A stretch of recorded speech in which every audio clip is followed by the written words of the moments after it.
सभी बहनों का आज इस महिला विशेष शिविर में स्वागत है और जिनके अंदर माँ की ममता, करुणा, वात्सल्य और प्यार, पिता की जिम्मेदारी से पूर्ण दुलार, मित्र का सौहार्द, राष्ट्रभक्त की एक अटल राष्ट्र निष्ठा, ऋषियों का ज्ञान, वैज्ञानिकों का विज्ञान, कर्म योगी का दिव्य कर्मत्व व ईश भक्ति का बिना शर्त वाला समर्पण, ये सभी गुण एक ही जगह आकर जहाँ एकत्रित हो गए हैं, ऐसे परम पूज्य गुरुदेव के चरणों में महिला पतंजलि योग समिति की समस्त बहनों की ओर से कोटि कोटि प्रणाम, अभिवंदन। आज ये बहनों का विशेष शिविर, इसका प्रारंभ करने से पहले एक लाइव घटना से मैं इसकी शुरुआत करती हूँ, एक सच्ची घटना से इसकी शुरुआत करती हूँ। एक व्यक्ति जिसके परिवार में माता पिता, बेटा बेटी, पत्नी, 4-6 लोगों का सुखी परिवार, वो व्यक्ति एक फल की रेहड़ी लगाते थे, ठेली लगाते थे। दुर्भाग्य से उस परिवार में ज्वर का प्रकोप हो गया और 8 दिन के बाद जो ब्लड रिपोर्ट आई उसमें पता लगा कि उनके बेटे को और उनकी पत्नी को ब्लड कैंसर हो गया। वो व्यक्ति बहुत परेशान हुआ क्योंकि उसके पास इतना ज़्यादा धन नहीं था कि वो अपने परिवार का इलाज करवा सके। उसने कुछ धनवान लोगों से कर्ज लेने के लिए मनुहार की, लेकिन उसको सफलता नहीं मिली।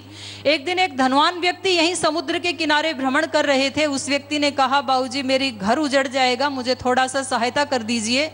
उस व्यक्ति ने झुंझलाते हुए कहा, इतने हट्टे कट्टे हो, कुछ काम क्यों नहीं करते हो? उस व्यक्ति ने कहा, बाबूजी ये बात तो मुझे 10 लोग सुना चुके हैं, लेकिन मुझे काम कोई नहीं देता है। आप मुझे धन दे दीजिए, मैं काम करके उसको चुकाने के लिए तैयार हूँ। उस व्यक्ति ने 2-4 खरी खोटी बातें सुनाई और आगे बढ़ गया। ये सारी घटनाक्रम श्रद्धेय स्वामी जी महाराज के एक योग योद्धा, एक योग शिक्षक भाई सुन रहे थे। उस परेशान भाई के पास उसने जाकर के कहा, मैं आपको लाखों रुपए का दान तो नहीं दे सकता हूँ, लेकिन आपके बच्चे का और आपकी पत्नी का जीवन बचा सकता हूँ। अगले ही दिन से 4 बजे उठ करके उसने उनके घर जा कर के योग करवाना शुरू किया। दिन बीते, हफ्ता बीते और महीने के बाद जो रिपोर्ट आई उसमें पता लगा कि दोनों माँ और बेटे का कैंसर क्योर हो गया। सौभाग्य की बात है, उनको लगा कि ये जीवन हमें श्रद्धेय स्वामी जी महाराज के एक योगी की योग विद्या से प्राप्त हुआ है और हम सब अपना जीवन उसी की योग विद्या की सेवा में समर्पित करते हैं। वो पूरा परिवार योग की सेवा में समर्पित हो गया। उसकी रिपोर्ट जब हरिद्वार श्रद्धेय स्वामी जी महाराज के पास पहुंची तो करुणालु हृदय संत ने कहा, इनको एक आरोग्य केंद्र दे दिया जाए ताकि इनके परिवार का गुजर बसर आसानी से चल सके। और उसने, क्योंकि सुबह सुबह 2 घंटे योग करता था, दिन में कर्म योग करता था, आरोग्य केंद्र के बाद चिकित्सालय और फिर एसडी, और कुछ ही दिनों में वो व्यक्ति धनवान, माने आर्थिक दृष्टि से भी बहुत धनवान हो गया और अंदर से तो योग से धनवान होना ही था। दुर्भाग्य की बात यह है कि लगभग 2-3 वर्ष के बाद वही धनवान व्यक्ति जो अपने बेटे को बहुत महंगी गिफ्ट दिलवा रहे थे और इनको धन देने के लिए मना किया था, उसके बेटे को सिगरेट, शराब और गुटखे आदि खा करके उसको लंग कैंसर हो गया। और सब जगह इलाज करवाने के बाद भी जब वो असमर्थ रहा तो किसी ने बताया, उस चिकित्सालय पे चले जाइए, वहाँ आपको दवा लेने से और योग करने से शायद जीवन दान मिल जाए। वो व्यक्ति हमारे चिकित्सालय पे आया, उसने यहाँ की औषध ली, प्राणायाम किया, योग किया और कहा कि भाई बहुत धन्यवाद, आपने मेरे बेटे का जीवन बचा लिया। उस व्यक्ति ने कहा, बाबूजी धन्यवाद तो आपका है, जो उस दिन आपने मुझे नहीं दुत्कारा होता तो शायद मेरे जीवन को ये दिव्य दिशा नहीं मिल पाती।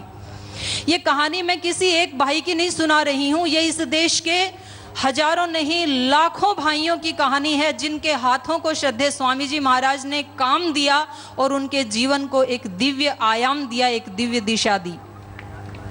आज महिला पतंजलि योग समिति का ये विशेष सत्र है। ये भूभाग का छोटा सा टापू जिसको श्रद्धेय स्वामी जी महाराज ने हेवन ऑफ द अर्थ, धरती का स्वर्ग, ये संज्ञा दी है। इसी टापू के ऊपर, इस टापू की गौरव गाथा ये बयान करती है कि यहाँ पर क्रूर यातनाएं सहते हुए भी हजारों राष्ट्रभक्त भाई बहनों के बलिदान से हमें राजनीतिक आज़ादी तो मिल गई, लेकिन आज भी हम शारीरिक, मानसिक, आर्थिक, आध्यात्मिक और संस्कारों की दृष्टि से आज भी हम पराधीन हैं।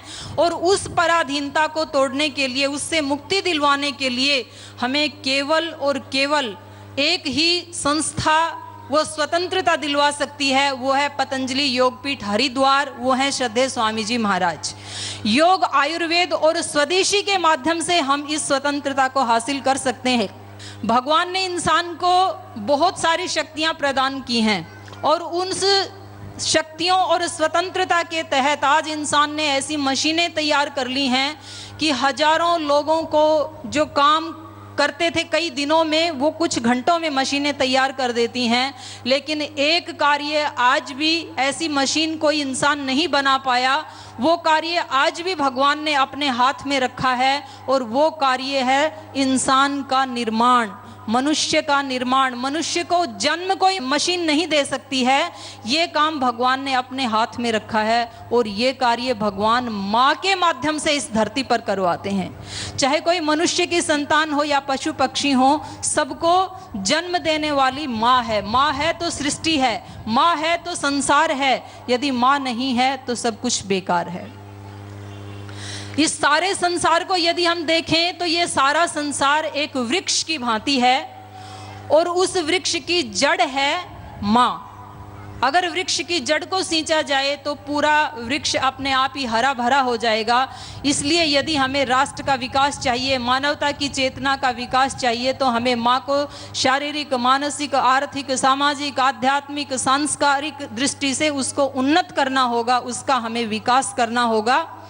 क्योंकि जन्म देने के बाद मनुष्य की चेतना का विकास करने का यदि कोई साधन है तो वो है योग, और उस योग के ट्रैक पर वही माँ अपने बच्चे को चला सकती है जब माँ स्वयं योगिनी हो।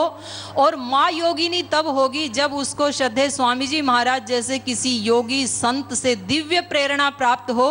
आज आप सब बहनें भी यहाँ आकर बैठी हैं वही प्रेरणा लेने के लिए। और आपकी जानकारी के लिए, ऐसे तो देश में लाखों बहनें श्रद्धेय स्वामी जी महाराज के मिशन से जुड़ी हैं, लेकिन संगठन की दृष्टि से यदि देखें तो लगभग 35 लाख बहनें श्रद्धेय स्वामी जी महाराज से वो दिव्य प्रेरणा पाकर के पूरे देश में अपनी सेवाएं अर्पित कर रही हैं।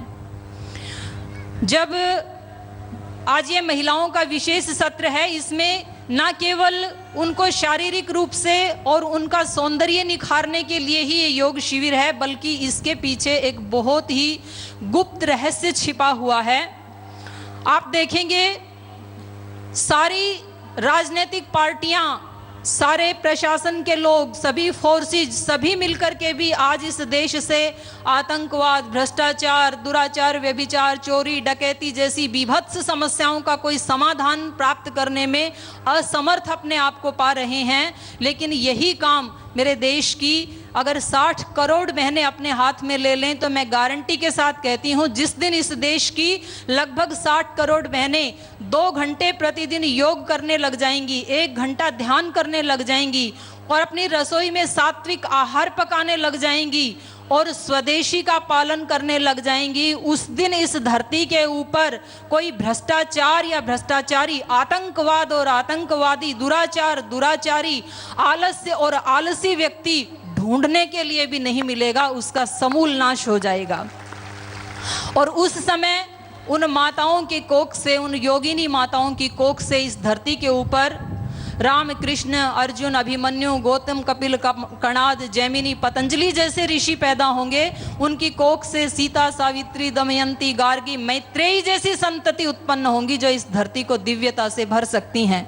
और ये छोटा सा कार्य जो आज हम श्रद्धेय स्वामी जी महाराज से सीखने जा रहे हैं, ये केवल इसका प्रतिफल हमारे ही जीवन तक सीमित नहीं है, आने वाली शताब्दियां हमारे ऊपर फक्र करेंगी कि 21वीं शताब्दी में एक ऐसे ऋषि आए थे और उनके सानिध्य में इस देश की नारियों ने, लाखों नारियों ने योग की शिक्षा और दीक्षा लेकर के इस देश की डामाडोल होती हुई नैया को उबार लिया था, बचा लिया था, इस देश को उस आफत से बचा लिया था।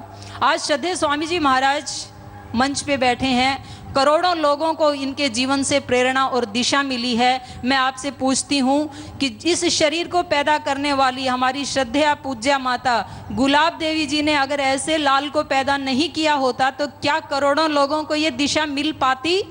जब एक माँ की महिमा इतनी विराट है तो आप ये सोचिए, जब इस देश की लाखों माताएं संगठित होकर के इस कार्य में लगेंगी तो कितना बड़ा इस दिव्य कार्य में योगदान महिला समिति का हो सकता है। आप कहेंगे कौन सा है वो दिव्य कार्य जिसमें हमें सहयोग करना है?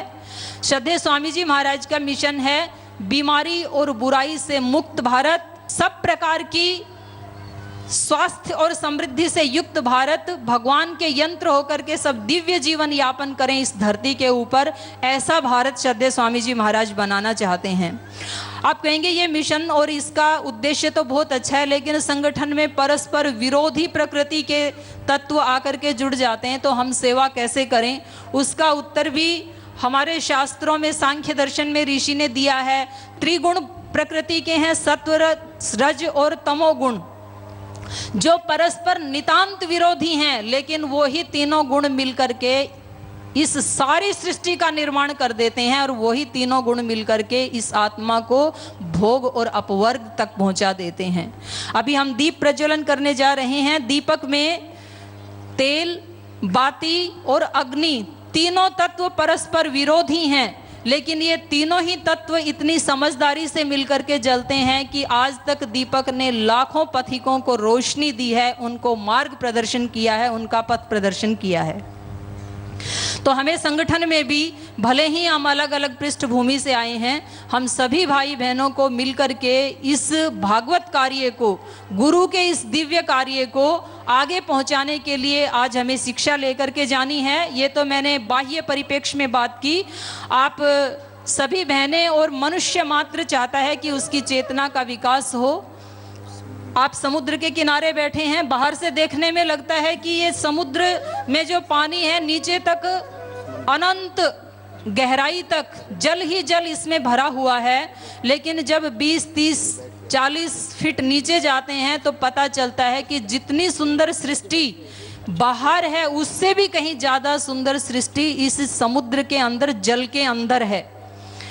देखने में लगता है श्रद्धेय स्वामी जी महाराज भी हमारी तरह, इनके 2 हाथ हैं, पैर हैं, इनका हृदय, हार्ट, लीवर सब एक ही जैसा है, लेकिन ऐसी कौन सी चीज विशेष है इस सन्यासी में कि जो पिछले 30 वर्ष से सुबह से शाम तक पूर्ण आनंद से ओतप्रोत रहते हैं, लबालब रहते हैं, सुबह से शाम तक करोड़ों लोगों को बांटते हैं, फिर भी उसमें कमी नहीं आती है। ऐसा कौन सा राज है?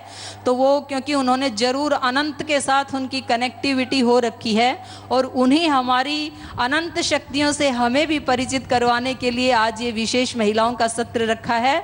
और इस सत्र में हमारी बहुत ही यशस्विनी बहनें, आदरणीय बहन मधु सिवात जी जो उपाध्यक्ष हैं रक्षा कल्याण महिला एसोसिएशन की, आदरणीय बहन अर्चना सिंह जी, आप एडिशनल PCCF, आदरणीय बहन तन्वी गर्ग जी जो सचिव हैं शिक्षा विभाग में, आदरणीय बहन श्रीमती मेनका जी, आप कृषि और पशु विभाग से संबंध रखती हैं। इन सभी बहनों के लिए एक बार जोरदार आपका करतल अभिनंदन।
सब बहनों